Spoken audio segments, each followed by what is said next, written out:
mais c'est encore mieux si tu es là. Ce cours, je le dédie à Jessica, à Calista et à Léa. Parce que voilà, c'est Jessica qui m'a donné cette idée. Et voilà, particulièrement en ce moment, voilà, c'est vraiment pour toi. Voilà. Alors moi, je crois que la personne qui peut applaudir le plus ici, c'est Audrey. Parce qu'elle est là tous les mois pour venir voir les mamans qui pleurent, les mamans qui sont malheureuses, les mamans qui sont tristes.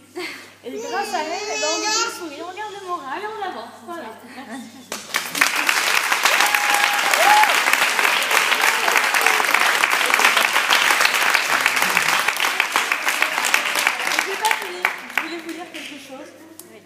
Quelque chose que j'ai envoyé pour travailler avec Charlotte.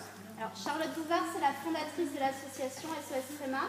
Et ce lundi, en fait, elle a lancé avec les médecins de la Société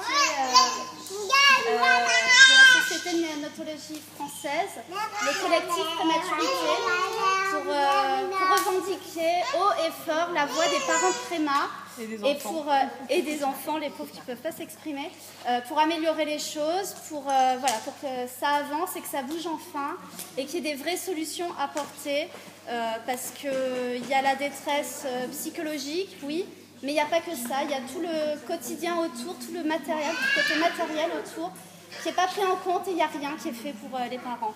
Voilà, et c'est Jessica qui a inspiré le discours de Charlotte. Tu veux le lire? Oui, parce que je voulais... Non, ma puce. Attends, ma puce, après.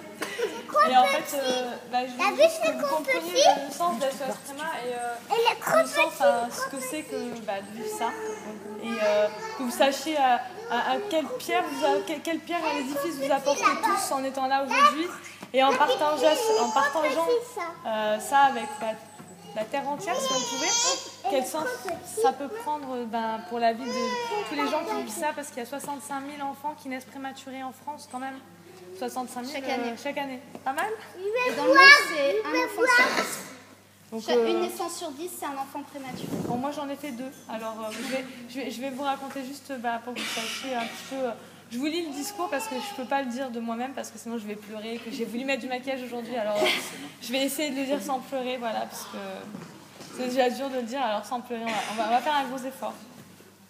J'ai accouché le 1er juin dernier de jumelles à 25 semaines plus 4. Ça représente un petit peu moins de 6 mois de grossesse. Elles pesaient 830 et 860 grammes. Elles s'appellent Calista et Léa.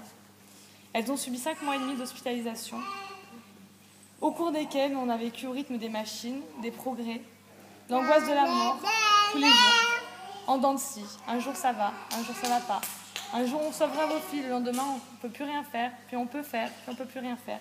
Je rajoute au fur et à mesure. Voilà, l'angoisse de rentrer le soir en fait, finalement, ça sert à rien. L'angoisse de rentrer le soir, tous les soirs, sans ses bébés à la maison. Tous les jours, pendant des mois, de ne pas savoir qui va s'en occuper la nuit, comment ça va se passer. De revenir le lendemain matin et qu'on nous dise... Voilà, il s'est passé ça dans la nuit, votre fille s'est enfoncée, il y a eu tel problème, telle chose.